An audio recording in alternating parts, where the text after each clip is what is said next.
Good morning. Happy Friday. Hope you've got some fun plans for the weekend. They said it was going to rain, but now they say it's not. So hopefully you can get out and play a little bit. So I'm going to see if I can get a bike ride or something in. So, and then Ducks play tomorrow. So that's going to be awesome. Play Cal down in Cal. And if we can get a win under our belt, which hopefully we will, we'll be 7-1. That's awesome. So anyways, today PCE came out, which is personal consumer expenditure, I can say it. And that is the Fed's favorite index as far as watching inflation. So here's how it came out today. So there's what's called the headline rate, which came in at up 0.3%. So that put inflation year over year at 6.2%. And then there's what's called the core rate, which is what the Fed watches. And that strips out food and energy because they say they can't affect food and energy prices. Well, that came in at 0.5% up. So that actually rose in core inflation from 4.9 to 5.1. Well, the Fed wants that number at 2%. So it's going the wrong way.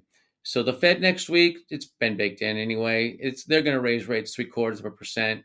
They're going to talk again in December, and at that point, they were baking in 0.75. They are getting pressure that might get rethought, and they may bring that down to 0.5%. So we'll see what happens, but that's what's going on with those things. That's as of today. So I want to show you a quick video. This is actually Barry Habib. He's the guy that actually won that Crystal Ball Award multiple times, and he's talking about what rates are doing. So again, it's going to show you a chart. The top line, which is blue, is actually going to be talking about the spread between the 10-year Treasury bond and mortgage rates.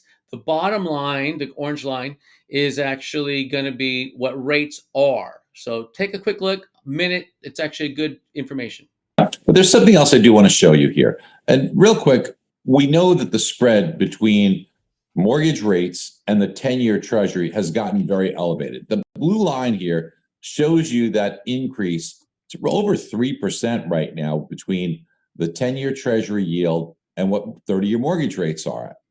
So we've seen these levels before, and we'd have to go back to around 2008, the end of 2008, the early part of 2020, and here's where we are now. So what happened the last two times when the spread between the 30-year mortgage rate and the 10-year Treasury got so elevated to around that 3% level? Well, in 2008, the good news was that mortgage rates came down quite a bit over a period of time over the next few years. But right away, they did start to come down in the beginning part of that. And then in 2020, we saw mortgage rates come down here as well. Here's where we are. Will we see mortgage rates come back down here?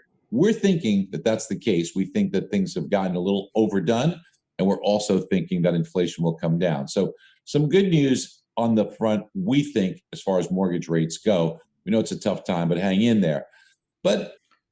So that's hopefully some good news. Another thing that's going on is I've been talking to my clients, and then I call them on an annual basis just to check in.